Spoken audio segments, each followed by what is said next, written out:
Olá, pessoal, é uma honra estar aqui apresentando esse programa, apresentando TMDQA Talks dentro do podcast Tenho Mais Disso Que Amigos, nesse ano que a gente completa 15 anos de existência e dá o pontapé inicial nesse projeto. É um pedido, uma vontade, a gente vai contar como nasceu. Bom, eu sou Tony Aiex, fundador, editor-chefe do Tenho Mais Discos há 15 anos, e esse programa hoje aqui é especial justamente para a gente contar um pouco de história e ambientar todo mundo com figuras já conhecidas e com uma figura que está começando com a gente agora, somando a milhão. Antes, falar com meu parceiraço de podcast de Tenho Mais Discos Que Amigos. Há 7 anos, Tenho Mais Discos Que Amigos tem 15, há 7 a gente faz podcast juntos. Eu estou há 8 anos no site, então já cheguei propondo essa ideia maravilhosa aí. Meu Deus, como é que passa o pedido da galera? Tudo bem, Tony? Muito prazer estar com você pessoalmente, cara. Depois da gente gravar na varanda da sua casa, né? O pedido da galera era pra gente pandemia, estar num estúdio pré-pandemia tão bem equipado quanto esse aqui. Então, finalmente, com uma estrutura de ponta pra gente fazer esse podcast. Esse é Rafael Teixeira, meu parceiro de podcast há muito tempo. A gente chegou a gravar, 3 episódios na varanda de casa antes do mundo acabar. Começar um pequeno vírus chamado Corona. E agora estamos voltando com o TMDQA Talks. Junto com ele, Cezinha, César Ovalle. Como vocês estão? Como você está? Eu tô feliz. Eu tô bem. De receber melhor você, agora, cara. né? Melhor agora. Cezinha que vai ser figura constante ou comigo ou com o Rafa. É isso. Aqui na mesa desse Abrindo podcast. abrindo gavetas. Esse é o mote desse programa. Abrindo gavetas. Abrindo gavetas podia ser um nome, né? Podia. Abrindo gavetas. Podia. Um belo nome. Não usa. Calma, que vai ter outro projeto aqui daqui a pouquinho. Abrindo gavetas mentais. Exato. Né? Também. Também. Não literais, né? Não. Essa a gente não deixa. E a gaveta dos nossos vinis, olha ali que decoração bonita, né? A gente pegou, trouxe sempre algo temático também para apresentar o gosto musical do nosso Cezinha, né? Trouxe isso aqui, quer dizer, eu trouxe vários, mas eu botei o do Silver Sun Pickups aqui, que acho que diz muita coisa já. Quem conseguir, quem gosta, quem ouve, já vai entender o que eu gosto. É isso.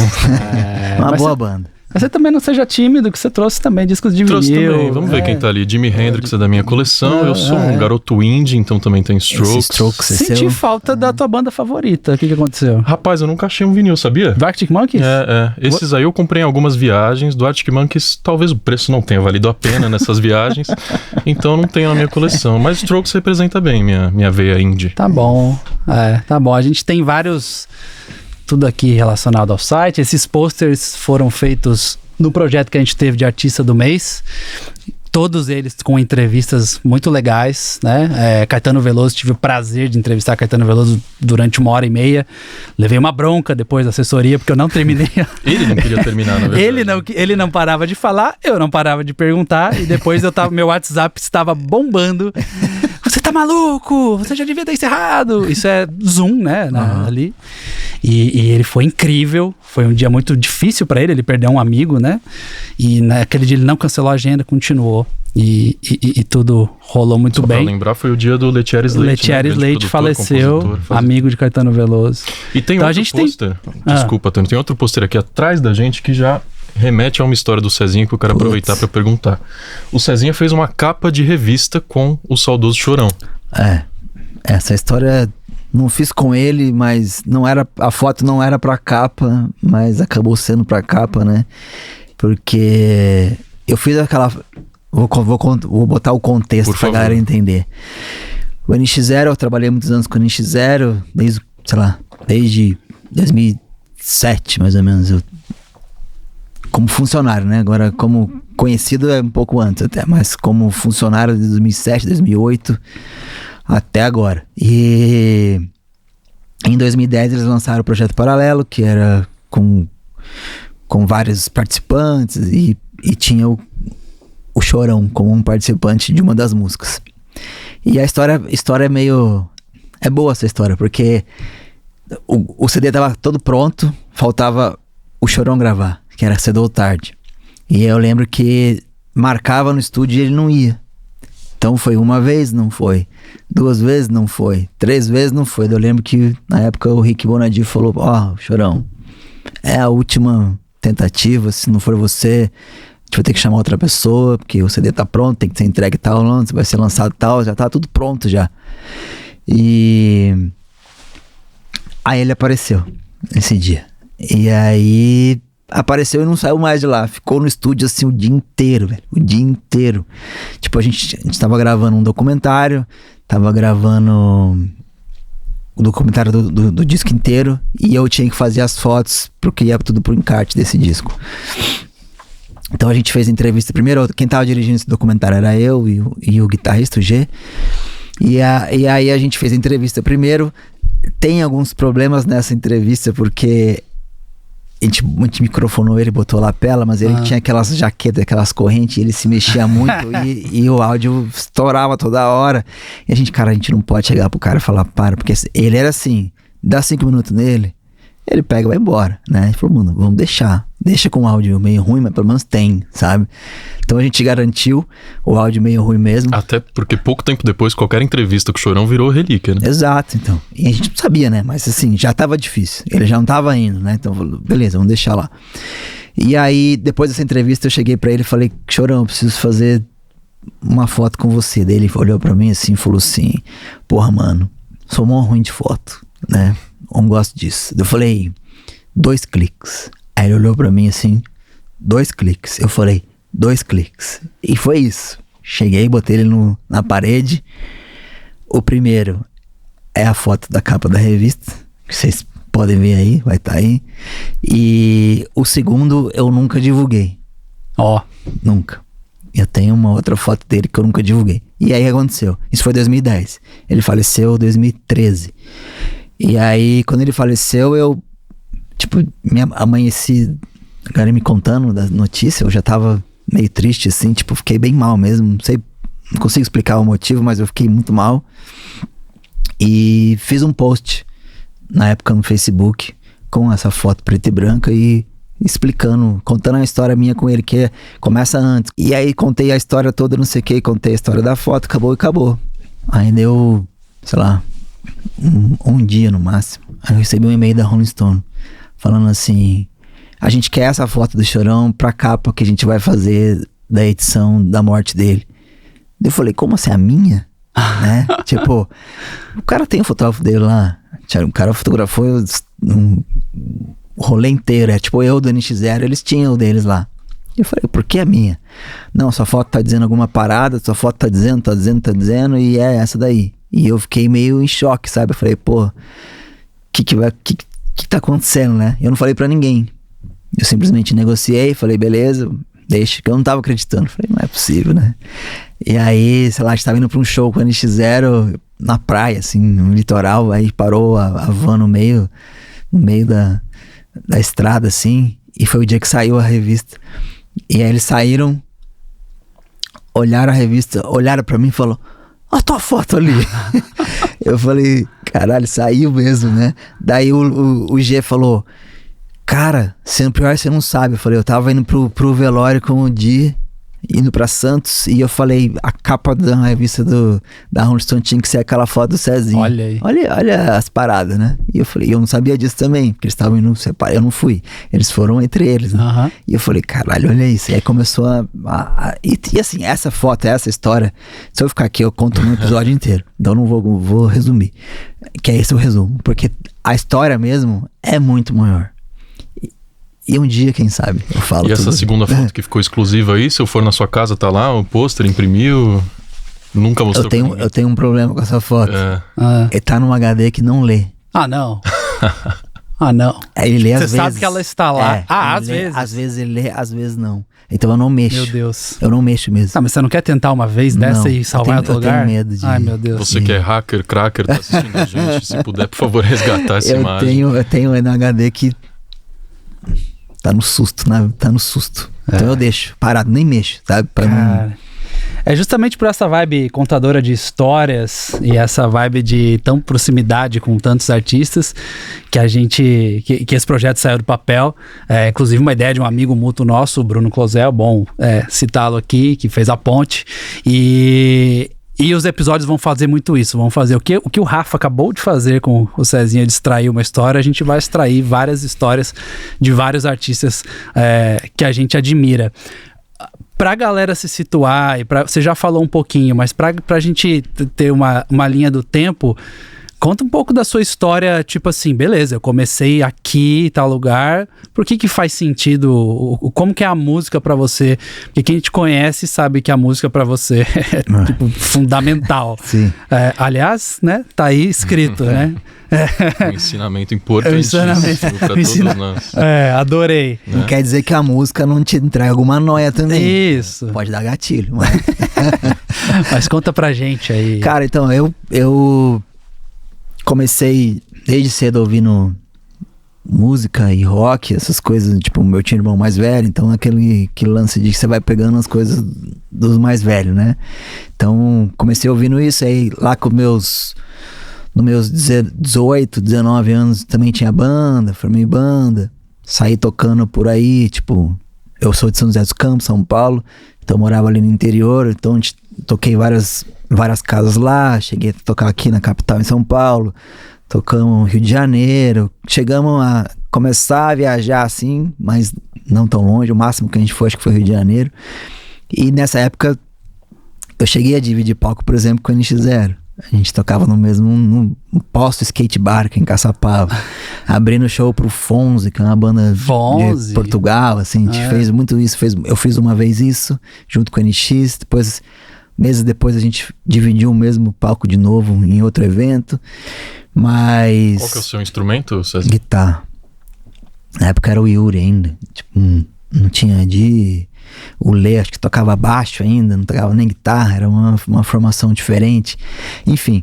Então eu vim desse meio, e aí eu comecei a tirar foto nessa época, mas assim, eu tirava foto porque eu queria que alguém tirasse foto da minha banda, mas ninguém tirava, que eu não tirava era ruim. Então quando eu comecei a brincar com isso, a minha meta era, vou fazer uma foto para essa banda, que é o que eu gostaria que alguém fizesse para mim, entendeu? Então essa foi a minha mentalidade, desde o começo.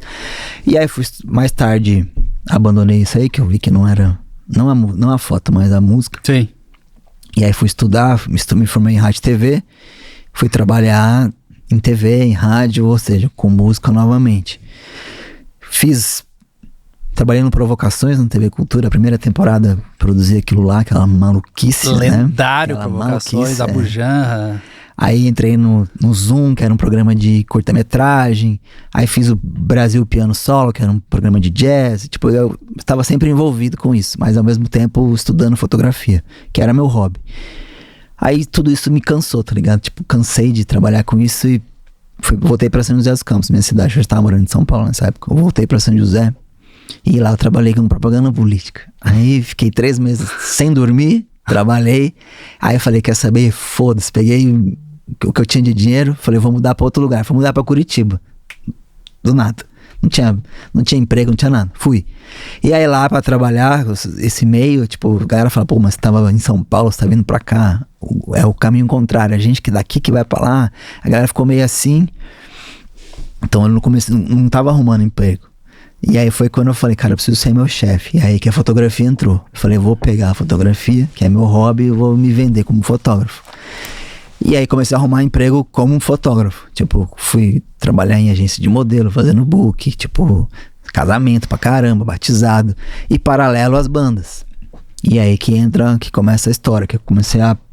Nessa época eu não ganhava dinheiro fazendo banda, né? Tipo, quase que pagava pra trabalhar, porque, né?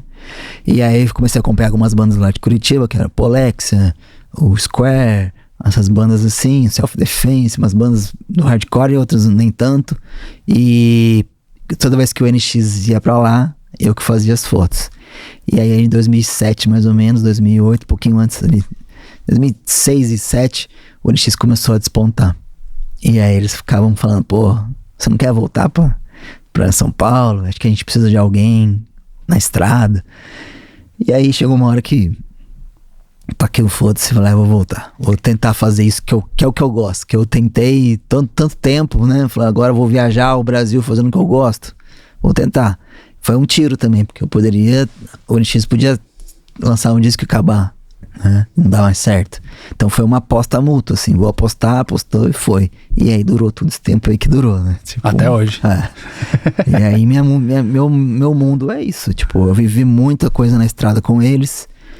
Paralelo a eles, fiz muita coisa para outras produtoras de DVD, tipo a Polar Filmes me chamava para fazer DVD de Luan Santana, de Ivete, de Zeca Pagodinho, cara, eu fiz muita coisa, trabalhei com muito artista, Jota Quest, fiquei um tempo no Luan Santana também, como fotógrafo dele, tipo, cara... Viajando, de jatinho. E não é pouco show, hein, que essa galera faz. Não, fiz muita coisa, velho. Então acho que é isso, sabe, tipo, é trazer toda essa bagagem pra cá. Agora, só voltando pra Curitiba, tem uma história importante com o NX0 lá, uma foto importante que envolve um monumento ali da cidade. Sim. E é pra uma capa de disco, não é? Então já queria aproveitar e te perguntar qual é a diferença de fotografar um show. Você também já falou que fez direção de clipe, já fez produção de TV. Sim. Fotografar um show e fotografar uma capa de disco, que é uma imagem que, como a gente tá vendo aqui, fica marcada. E essa história é muito louca, porque essa capa, em específico, ela não foi planejada.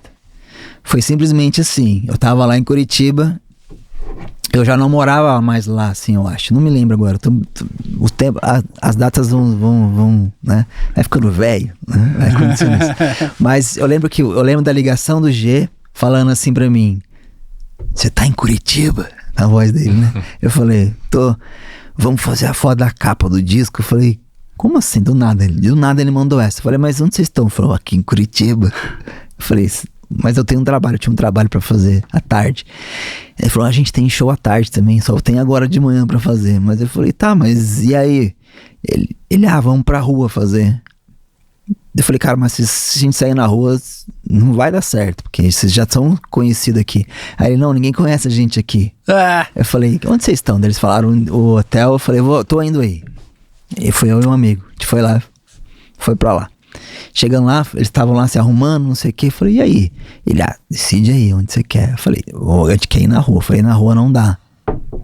Não sei o que, dá. Eu falei, tá bom, a gente tava num hotel ali que é do lado da 15 ali, da pracinha ali, né, a Boca do Brilho ali, aqueles negócios ali. Eu falei, dá pra ir ali, mas não sei se vai dar. Cara, a gente foi. Cara, eu dei 2 cliques. Juntou uma galera, assim, ó. E aí, o segurança botou os 2. Tinha 2 seguranças nessa época. Já tava. Já tinha 2 seguranças e ele achava que era de boa ficar na rua. Foi antes do agora, mas já tava, né? E aí botou na van. Eu lembro que a Luca, né, que era a produtora na época, virou pra mim dentro da van, já falou assim: e aí, Cezinha, pra onde a gente vai? Cara, eu falei, eu tenho que ir pro lugar mais longe possível que não tenha gente. Aí eu pensei, Ópera de Arame. Daí eu falei, Ópera de Arame. Porque eu pensei assim comigo, o caminho da onde a gente estava até a Ópera de Arame não é longo, mas é uma distância ok. Eu falei, eu vou pensando já o que eu vou fazer, sabe? Porque eu preciso me virar com isso. E eu pensando. E o caminho indo e eu aqui, ó, gelando. Eu falei, o que eu vou fazer, velho? Né? E aí, chegamos lá. Desceu da van, a galera já cumprimentou. Já tinha gente, umas velhas lá cumprimentando. Já sabiam quem era. Eu falei, caralho, tá difícil. A gente fez umas fotos lá na frente da ópera, mas não tava ficando bom. Eu falei, esse cara aqui não tá bom, vai dar errado isso aqui. Aí, e a ópera era fechada. Você precisa de permissão pra entrar. Aí eu lembro que, não lembro quem que falou com o cara. E o cara olhou assim pra ele, o cara que tava fazendo a segurança. O cara olhou assim, falou, acho que minha filha gosta desses caras aí. Aí falou assim, então deixa a gente fazer 15 minutos lá dentro. Quando ele sair, ele autografa um papel pra sua filha. O cara só tirou a correntezinha assim, tush, não falou nada, ele só liberou a corrente. A gente entrou 15 minutos. Aí fiz tudo que eu podia fazer, tudo. E eu tinha, sei lá, uma câmera e 2 lentes, no máximo que eu tinha, era o que eu tinha na mão ali. E a câmera não era nada, a câmera era ruim mesmo. E aí posicionei eles ali, falei, faz isso, foi. Aí saímos dali, fomos na casa desse amigo, gravamos em DVD, que na época você gravava os arquivos em DVD. Entreguei, eles foram pro show, eu fui pro meu trabalho.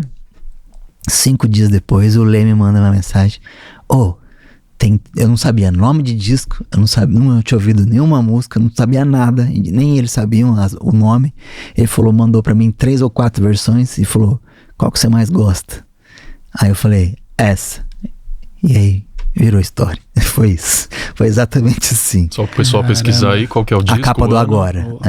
2008, eu acho. E ela foi refeita agora, né? Quando anunciou a reunião, teve um lance de botar eles no mesmo lugar ali. Não, no mesmo lugar não. Não na Ópera de Arame, mas a gente fez no Allianz. Foi no Allianz, é verdade. Quando a gente tava gravando o teaser. E rolou meio que viral, assim, né? Tipo, a galera começou a colocar... A gente fez o post... pode crer. A gente tentou copiar mais ou menos, mas porque com uma diferença. É uma arquibancada, né? Tipo diferente. Assim, lugares sentados, pessoas assistindo. A Ópera de Arame mesmo já mudou. Já mudou as cadeirinhas. Então, mesmo se fosse lá, ia ser ficar, diferente. Não tem mais jeito. Mas ficou mó bom, assim. Não, ficou legal. Lado a lado ficou interessante. Mas foi pra divulgar o show do Allianz. Na época, ninguém nem imaginava que a gente ia divulgar isso. Que demais. Mas é massa. E aí, mano, é isso. Essa foto, eu costumo falar que é a foto que mais as pessoas viram minha, porque nessa época existia muito pirata, né? DVD pirata, CD pirata. Acho que na tiragem mesmo ela já passou de 200 mil oficiais. E nessa época você tropeçava em banquinha na rua com piratão. Eu cansei de passar em rua e ver essa foto replicada, sabe? Então acho que foi a foto que as pessoas mais viram minha, acho que foi essa. Tipo, impressa em sulfite e recortada ali, né? Como é que você de qualquer jeito. Se sentia de ver o puta trabalho de edição? Eu não ligo, não. Não ligo. Acho que ela estando ali, acho que ela já fala o que é pra falar, sabe? Tipo, não importa como você vai absorver, mas ela estando ali, isso de você bater o olho e saber o que significa. Quando você faz essa ligação, pra mim, a foto já fez o papel dela, sabe? Tipo, não importa se tá no melhor papel ou no pior, o que importa é que comunicou. Então, é isso. E aí agora, quando a gente voltou, você voltou com eles também. Também. Rodou Brasil aí, né? De novo. 60 shows em... 60 shows. Em alguns meses, E nesse momento... o NX0 faz a pausa ali, enfim, né? É um hiato, já que voltou. E aí você também trabalhou com outros artistas e tal, mas acho que a coisa mudou muito, assim, tipo, é uma realidade você estar na estrada com o NX0, é outra realidade estar na estrada com outro, é outra realidade estar fazendo outras coisas. O que você fez de lá pra cá, assim? Cara, o que mais me ocupou foi Instagram mesmo. Fazendo publi, montando coisa pra marcas, fazendo conteúdo para outras marcas. Isso foi o que me manteve. Acho que até o que eu mais faço hoje em dia é isso, sabe? Tipo, os artistas não é que eu não gosto, mas eu tô cansado, tá ligado? Então me cansa muito ir pra estrada e eu tô falando isso aqui, mas vai ter uma outra tour que eu vou fazer. Mas enfim, é o lance do vício também, né? Você fica viciado naquilo. Eu tava conversando com o Tony agora, tipo, eu sei que é o que eu sei fazer e é o que eu mais sei fazer. E é o que meu lado mais seguro. Então, é difícil falar não, sabe? Então é muito, sei lá, a gente pode ficar 3 horas conversando, a gente vai chegar a lugar, nenhuma conclusão. Você vai ter um outro desafio, um outro lado agora, que é o de entrevistador, né?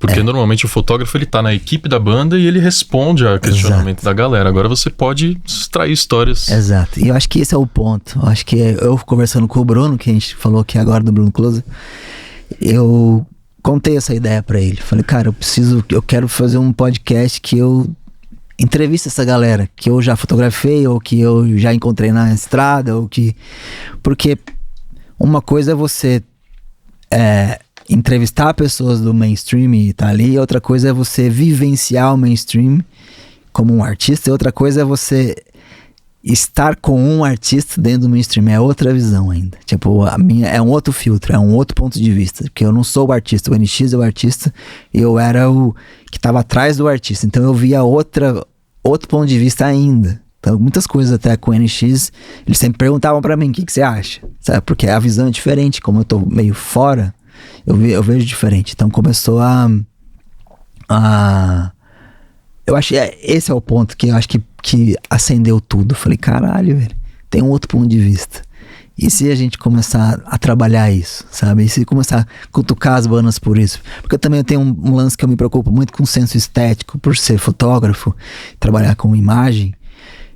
Eu nunca vejo muitos podcasts de música, as pessoas falando sobre isso, sabe? Elas falam da música, mas não falam, fala da carreira, fala da história, mas não fala e esse disco aqui, esse clipe aqui, isso aqui, sabe? Porque também tá contando história. A pessoa pensou naquilo também. Tem alguém por trás daquilo. Então eu queria abrir essas ramificações, sabe?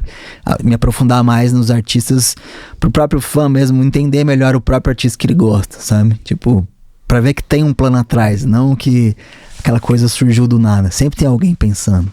Então criei mais ou menos, pensei nessa ideia de a gente trazer os artistas e tentar abrir gavetas, né? Tipo, abrir esses... que não é segredo, mas é porque ninguém pergunta, entendeu? Então, esse é o ponto. E é muito legal que isso é uma coisa que historicamente a gente vai muito por esse lado, né? Falar isso, a gente tem relatos de artistas que terminam a entrevista e falam tipo assim, cara, é a primeira vez na minha vida que eu falo sobre tal coisa porque ninguém perguntou.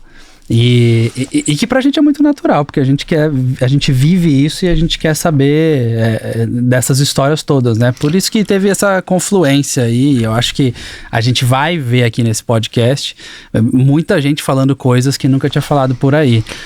No fim das contas somos fãs também, né? Então a gente tem muita curiosidade de ouvir essa galera. A gente acompanha, a gente vive a estrada, cobre festival, cobre show. E foram 7 anos de podcast TMDQA. Quem já conhece a mim, conhece o Tony. A gente entrevistou muita gente boa ao longo desse tempo, né? Com vários projetos diferentes e ainda conseguiu achar esse Talks, que é uma proposta ainda avançando, né? Ainda trazendo o artista mais pra perto. E antes disso, Tony, você falou do site em 2009. 2010 já tava fazendo experimento de podcast lá, hein? Eu fazia podcast. Spotify existia, não? Não, talvez na mente do sueco doido lá. Por sinal, lá sim, lá acho que foi 2008. 2017 a gente foi o primeiro podcast de música brasileira a entrar no Spotify. Pô, demais. O podcast que eu fazia em 2010 seria banido hoje, rapidamente. porque ele era basicamente uma rádio pirata. Eu fazia programas de, 4 horas de duração, que eu baixava MP3, colocava, aí pegava um microfone tosquíssimo que eu tinha, assim, aqueles microfones de PC, e falava o que eu achava sobre a música. Aqui, não sei o que, vamos ouvir agora. E aí botava a música pra tocar. Vamos ouvir agora um bloco só de músicas do Blink-182. 3 músicas na sequência, assim. Mais rapidamente evoluiu para formatos de debate, né? A gente tem podcasts bem preliminares do Tenho Mais Discos, 2012, 2011, já no formato debate, né?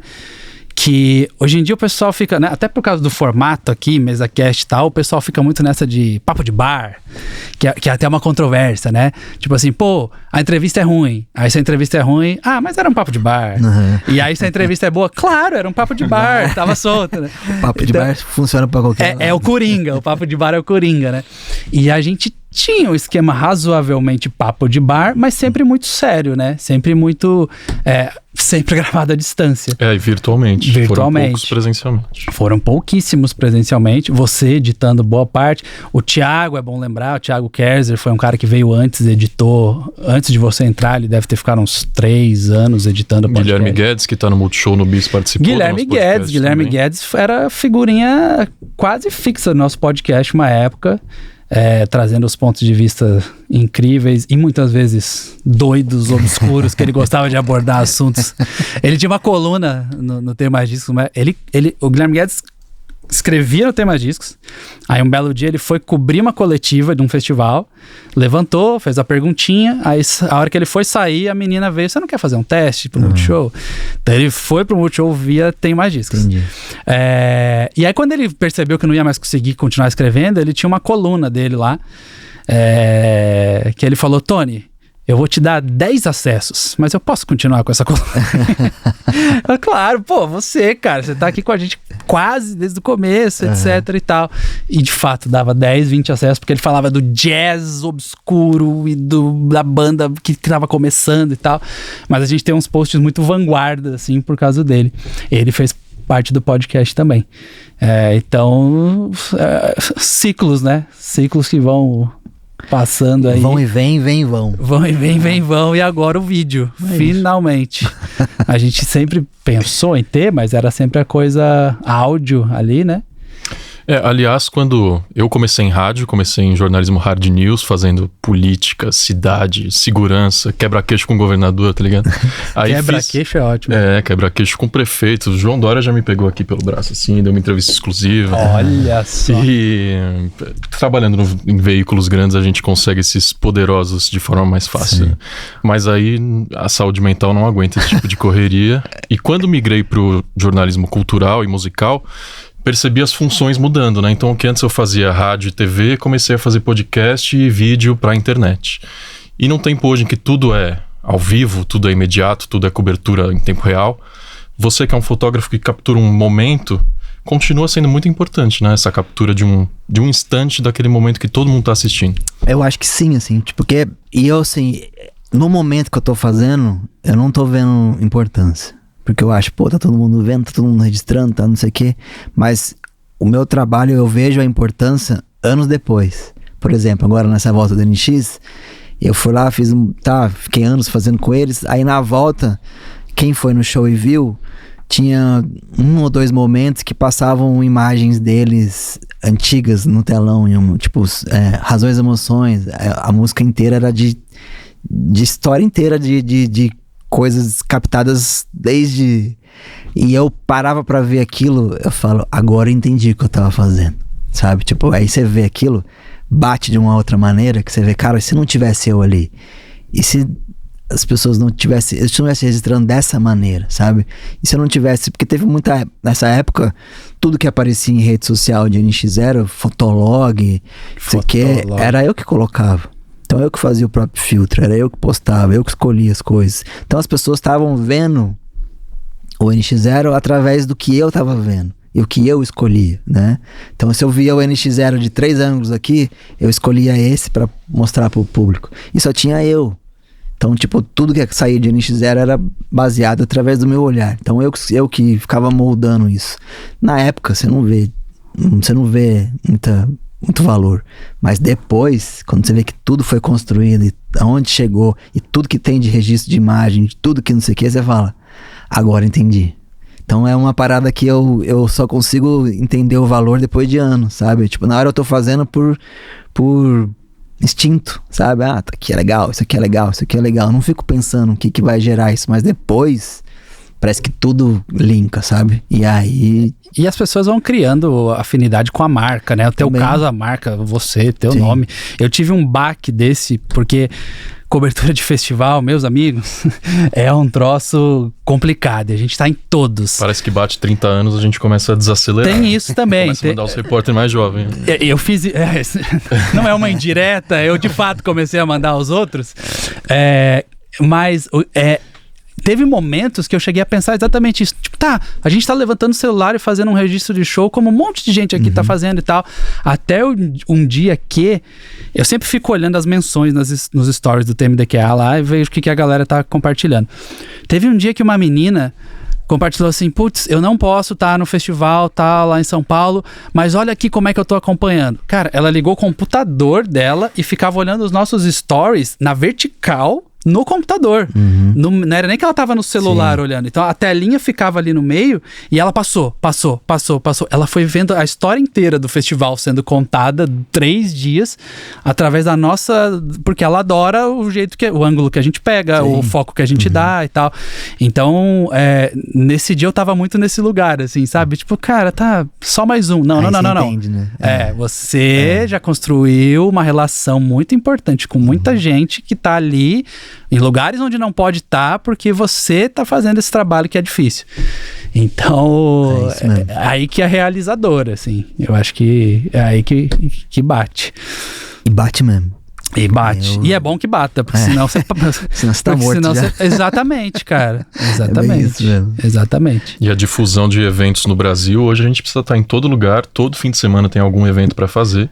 Cara, então, assim, o fã ele fica mais alucinado porque as bandas que antes ele acompanhava, que vinham pro Brasil a cada 6, 8 anos, agora tem turnê a cada 2 anos que vem pro Brasil. Eles querem estar presentes, né?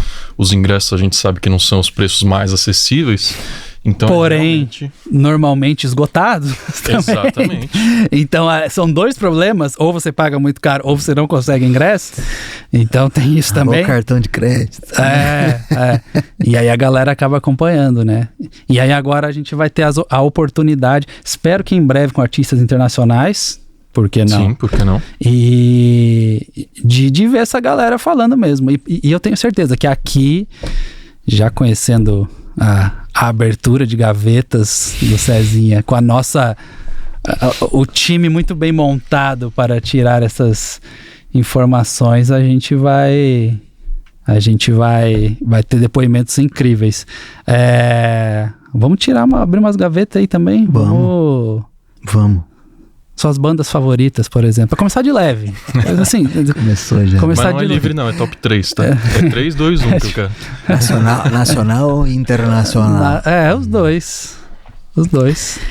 Já que você deu a oportunidade. Cara, é muito difícil mesmo. Eu colocaria... Talvez, não consigo falar que é concreto isso, porque pode mudar muito, é muito difícil, né? Mas agora, de bate pronto, se me falasse assim, ó, tal... Eu ia falar Jimmy Eat World, iria falar...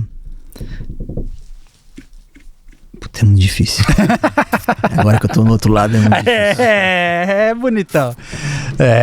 Tem o Nirvana que eu gosto, que o Nirvana representa muita coisa, não é uma parada, não é uma banda que eu escuto diariamente e não volto a escutar muito, mas é que me botou em outro lugar na minha vida mesmo, assim, tipo, de abrir um buraco, assim, de um... Eu vi você contando a história do Nevermind no seu canal no YouTube, né? É surreal, assim, o que aconteceu comigo. Não é um disco que eu escuto muito, não é uma banda que eu escuto muito, mas eu leio muito sobre Nirvana, eu tenho caralhada de livros sobre Nirvana, eu tenho muita coisa sobre Nirvana, mas ao mesmo tempo não é uma banda que eu tô dando play toda hora. Sim. Mas é por causa do que representou. Sim. Então eu colocaria Nirvana, Jimmy Eat World e o próprio Green Day ou Bad Religion, e ficava uma briga muito boa dos dois, assim, porque isso me resume mais, sabe? Tipo, não é de fato, talvez, as bandas que eu mais...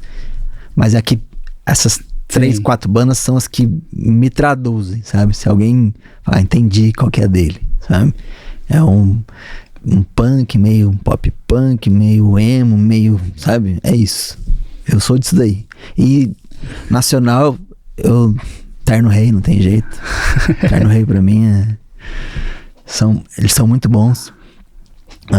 Não posso não falar do NX0, porque... Por contrato? Não, mentira. Não, por causa de afinidades e representação, história, conquistas e... Não tem como. E eu escuto mesmo, de verdade, em casa. Não tudo, né? Mas escuto. E o RPM. Olha! Essa eu tirei da gaveta. Inesperado. Porque o RPM foi a primeira banda de rock que eu ganhei um disco mesmo. Então, um LP lá em 1986, ganhei de uma tia minha, o Rádio Pirata ao Vivo, e aquilo rodou. Vou trazer ele aqui um dia pra fazer aqui, ó.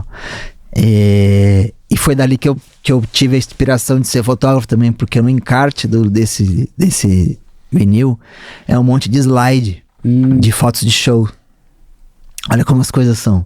E eu olhando aquilo, e eu, caramba, eu ficava horas e horas olhando aqueles slides. E aí, quem fez aquelas fotos era o Rui Mendes.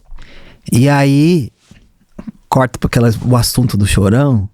Anos depois, quando a Rolling Stone veio pro Brasil, começou a publicar no Brasil, quem fazia as capas da Rolling Stone era quem? Rui Mendes. E a primeira foto, talvez a primeira foto de capa da Rolling Stone que não foi dele, foi de quem? Foi essa daí do Chorão que eu tinha feito. Então, tipo, a história dá umas voltas, véio, absurdas. E em 2010 eu fui fazer umas fotos do NX, umas novas fotos, e a gente acabou usando o estúdio dele também. Só que ele não tava lá, mas eu queria muito falar com ele. Já fotografou o Paulo Ricardo, não? Eu fiz uma parada do Canal Bis, era o RPM voltando, tocando, e eu fiz uma câmera de vídeo mesmo daí, né? Mas aí consegui falar a história, tudo, falei pra eles, pô, que massa, que legal, não sei o que, me deram umas palhetas, não sei o que. Tipo, fui meio fã nessa hora aí. Falei, vou ter que falar. Aí acabei falando, eu não costumo fazer isso, tipo, eu costumo, tipo, com o Chorão mesmo, eu tinha uma história com ele antes desse dia de foto, mas não falei pra ele. Deixei passar, mas hoje em dia eu me arrependo, sabe? Eu falei, por que eu não falei, sabe? Mas do RPM eu acabei falando. E aí eles ficaram felizes, tá, não sei o que, me deram um monte de coisa. Foi bem massa, assim. E o RPM é uma gaveta que ninguém sabe. Boa. Eu queria te perguntar de uma gaveta que seja marcante pra você. Eu não vou pedir da melhor foto, porque putz, escolher foto é difícil, bizarro, né? Mas de um momento em que você tenha percebido que a coisa, tipo, ok, você falou, você trabalhou na TV e tal. Eu trabalhei em empresa, eu era programador, trabalhava com informática e tal. A gente, bem ou mal, tá acostumado a ter o salário, as férias e tal, não sei o quê. Em 2010, eu fundei o site em 2009, em 2010 eu fui no SWU. Aquele lendário, pra mim um dos melhores lineups da história desse país. Rage Against, Mars Volta, Queens of the Stone Age, Los Hermanos reunindo. E aí eu fui... o site não tinha nem um ano, e eu fui credenciado, assim, crachazinho de press, e aí eu chegava na sala de imprensa, os caras, Folha de São Paulo, aquelas lentes brancas, que né, já é outro nível e tal. E esse momento eu nunca vou esquecer na minha vida. Tenho vários, assim, entrevistei Caetano Veloso, entrevistei o Serj Tankian do System of a Down. Eu tomei 1 litro de cerveja antes de entrevistar o Serj Tankian do System of a Down. Foi a primeira entrevista que eu fiz na minha vida. E aí a gravadora conecta por telefone. Então assim, hi Tony, Serj is here, não sei o que, beleza. Aí 10 segundos depois tá falando com o cara no teu telefone, assim. É muito bizarro. Mas nesse SW de 2010, eu lembro que teve o show do Sublime, que era o Sublime with Rome. Eu tava até lá. Então. Estava lá. Pôr do sol maravilhoso. Cara, era o pôr do sol maravilhoso. Sublime, que é uma banda que eu era moleque, tinha o CDzinho lá. E eu tava no pitch, com uma credencial de press, aquilo ali. As coisas todas se encaixaram ao mesmo tempo. Eu falei, cara, eu não quero estar em um escritório das 8 às 6, por mais que meu trabalho seja até legal hoje em dia e tal, não sei o quê. Então assim, tipo filme, desenho, que a parada faz, foi esse momento que foi definidor e eu falei, ok, eu vou vender todas as minhas coisas e tentar fazer com que isso dê certo. Então, eu acho que sempre tem um momento desse, assim. Teve um momento desse pra você que você falou, cara, vai dar certo e é o que eu sei, aquilo que a gente tava falando, né? Onde eu me sinto bem, é o que eu sei fazer, então não tem como a parada não ir pra frente. Tentando pensar aqui, eu acho que foram sucessivas coisas que foram me colocando, mas eu vou inverter, eu vou fazer o contrário. Teve uma última foto que aconteceu um caso esses tempos, eu vou falar o quê? Que foi onde eu parei e vi tudo que eu fiz e falei, caralho, talvez seja isso mesmo de fato. Porque, óbvio, teve essa foto da capa do NX, que o disco explodiu também, cedo ou tarde, foi pra... Enfim, a banda se consagrou ali, de fato, né? Então óbvio que tem um baita... E eles lançaram capa de caderno, eram 6 cadernos de Libra, com cada um era uma foto minha, tipo... Teve várias coisas que e adesivo no caderno, que eu não gosto. Teve tudo isso daí. Isso realmente vai falando, bom, tamo aí. Mas pra mim, uma coisa que me marcou, que foi agora, não faz muito tempo, foi com o falecimento do Erasmo Carlos. Eu cheguei a fazer umas fotos de divulgação pra ele, quando ele tava gravando os Meus Lados B lá. E eu fiz assim, eu fui pra fazer câmera num DVD, e aí alguém chegou e falou, vamos precisar de fazer umas fotos, você faz umas fotos, tem que ser a fotógrafa, faz umas fotos. A gente fez na garagem ali com os cases ali, eu montei uma luzinha e fiz umas fotos pra ele ali. E eu gostei muito das fotos, mas isso 2000, sei lá em que ano. Fez as fotos, beleza. Aí quando ele faleceu, eu tava assistindo o Jornal Nacional. E aí começa o Jornal Nacional, que foto que tá atrás do William Bonner, velho. Sério?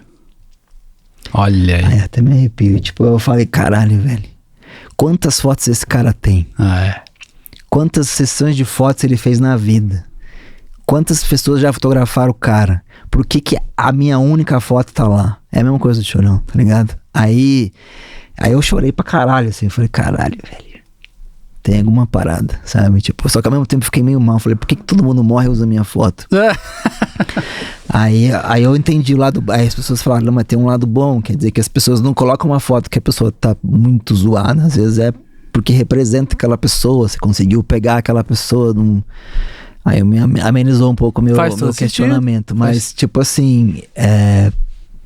Ali eu entendi. Que eu falei, caralho, eu acho que é isso que eu tenho que fazer mesmo na vida, sabe? Tipo, retratar as pessoas, sei lá, porque, cara, como é que minha foto foi parar lá? Quantas fotos tem?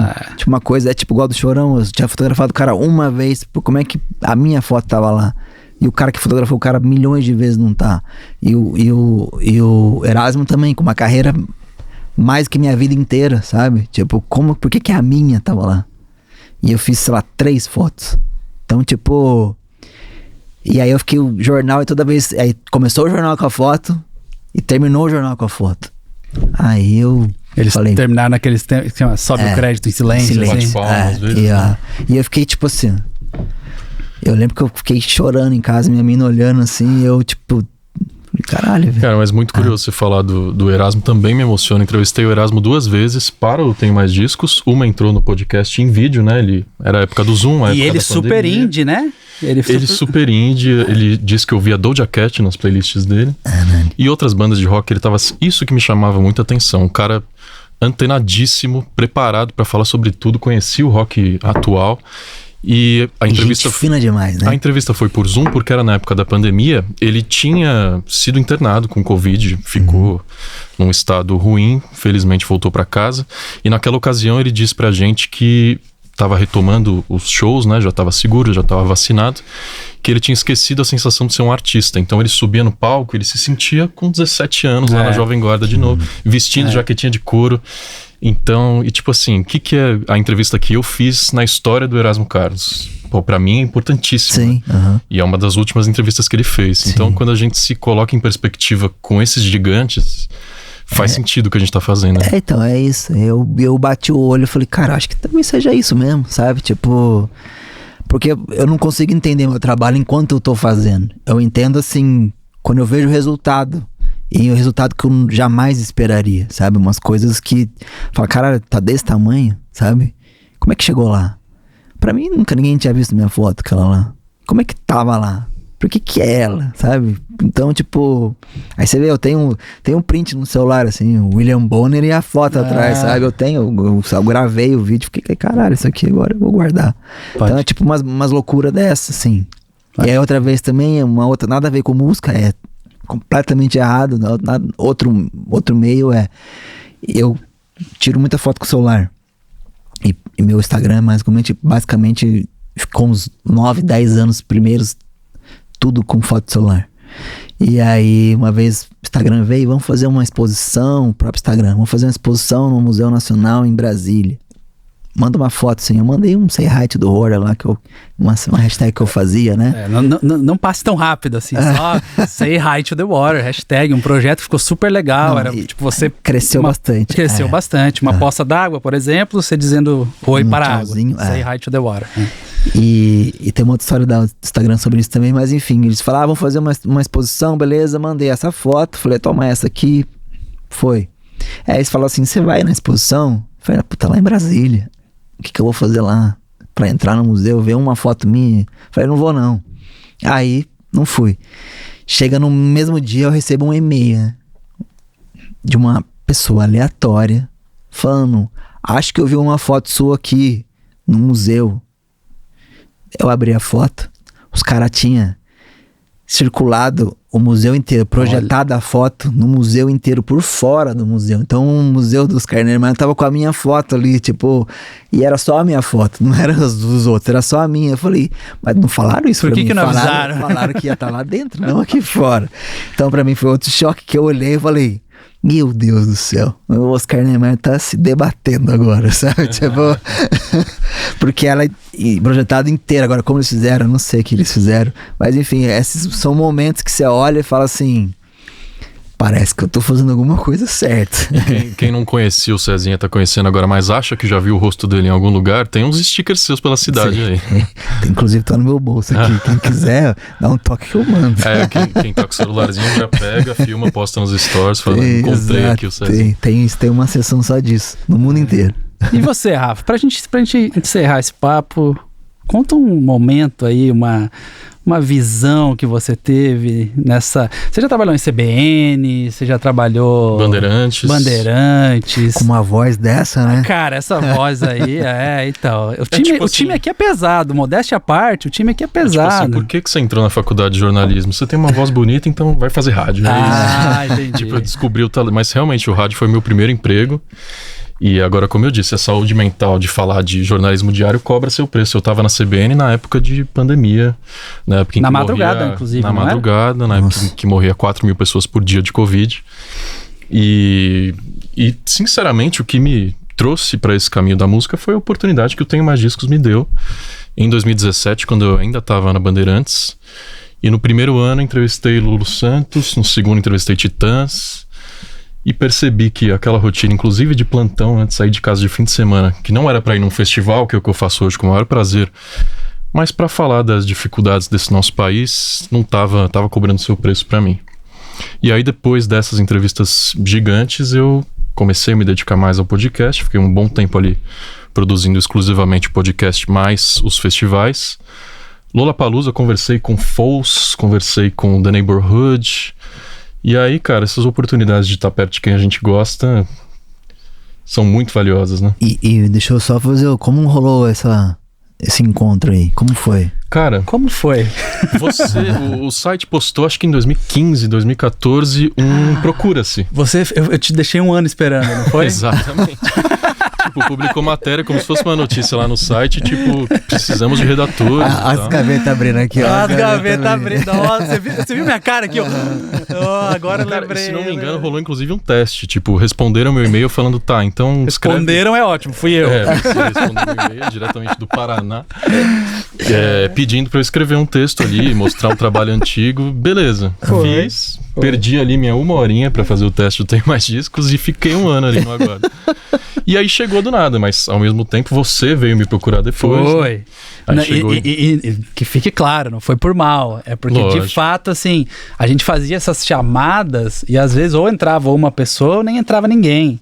E aí eu marcava lá. Eu tenho até hoje no meu Gmail, tem lá uma tagzinha que é possíveis colaboradores. Uhum. E aí quando eu fui de fato, não, tá, agora posso chamar alguém aqui e tal... Fui lá no Possíveis Colaboradores, teu e-mail tava lá. Então, mas via matéria de Procura-se porque já era leitor assíduo do site. Então, acreditem nos seus sonhos, jovens. Guilherme Guedes no Multishow. Mas foi boa essa gaveta, vai. Foi ótima, obrigado pela pergunta. Gostei. Eu fiquei na dúvida que ele falou, daí eu falei, mas não, como que aconteceu isso aqui? Então, por 3 aninhos eu fiquei ali acumulando hard news com o site. Legal. E aí a gente foi crescendo. E hoje você tá junto em várias outras frentes também, né? Escrevendo editoriais, escrevendo notícias. Tem vídeos editoriais no nosso Instagram, no nosso TikTok. Procure aí que você vai ver meu rostinho lá. Canal do WhatsApp, a gente compartilha a administração ali, você tá tomando conta agora. É isso, legal, né, é uma grande família. Essa indústria da música anda muito junto, né? A gente não faz nada sozinho. Se a gente conhece uma pessoa que percebe ali que o trabalho vai fluir, vamos se unir. E eu particularmente tenho essa coisa assim, inclusive de manter muito próximo. Tenho Mais Discos hoje, alcança 2 milhões de pessoas por mês, só no site. E aí no Instagram, sei lá, 5 milhões, 4 milhões de contas por mês.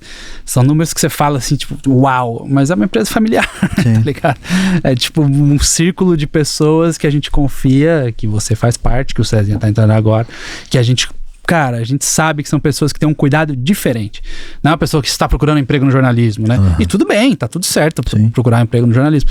Mas tem um quesinho diferente aí das pessoas que... Tanto que tem gente que saiu do site há 10 anos, tá no grupo lá até hoje ainda, né? É aquele lado aquariano, né? A gente compartilha. Eu parei pra pensar, eu sou aquariano. A gente nasceu no mesmo dia, só que em anos diferentes, né? Mas 11 de fevereiro. 11 de fevereiro. Só que eu sou de 80 e você é 85. Mas ano que vem tem que estar aqui em São Paulo, dia 11 de fevereiro, fazendo puta festão. Pode ser, é uma boa. Nós e Jennifer Aniston, a Rachel do Friends. Mas e o Tem Mais Disso Que Amigos? Que signo ele é? O Tem Mais Disso Que Amigos, eu comecei como um blog. Você lembra que tinha um portal chamado Bubblegum Attack? Era um blogzinho pequenininho de Bubblegum, que é o subgênero do... Tipo Ramones. Sim, tipo era o Carbona. Tipo, aí eu escrevia lá dentro uma coluna e o cara viu, em um mês tal coluna deu mais acessos que o site inteiro. Aí eu fui lá e transformei... Era em inglês o nome, I Have More Records Than Friends, transformei. Aí eu peguei a primeira matéria desse blog e joguei no TemMaisDiscoAmigos.com. Isso é 14 de junho. 14 de Eu não junho. sei qual que signo é. Então, é isso. O nascimento é 14 de 2009. Aí, 14 ou 17. E aí rolou. E aí eu joguei, 3 colunas que eu vinha fazendo lá. A partir dali, eu fiquei igual um louco, postando coisas todo dia, o dia inteiro, conciliando com o trabalho no primeiro momento. E depois, em 2012, eu vendi a única coisa que eu tinha na minha vida, que era um carro, um Ford Ka. O cara colocou o dinheiro dentro de uma caixa de melissa, de sapato, assim. A gente foi na frente. Cheiroso, pelo menos. Exatamente. Foi tipo, sei lá, 12 mil reais, um negócio assim. E aí, cartório, transfere o nome, pá. Aí eu me mudei pra Francisco Beltrão, Paraná, onde eu tô até hoje, porque eu conheci minha esposa lá. E aí, sempre troquei a coisa remotamente. Em 2019, vim pra São Paulo, me mudei. E a pandemia não deixou. Chegou até gente colaborando do Rio Grande do Norte, Santa Catarina, Rio de Janeiro, São Paulo. Distância, o Brasil inteiro. É isso. É uma grande família. Pessoal, acompanhem o TMDQA Talks. A gente vai ter conversas incríveis com esse time aqui, que vai abrir muitas gavetas e a gente vai ter declarações bem legais dos seus artistas favoritos. Sigam a gente, @TMDQA, e acompanhem aqui. Até a próxima.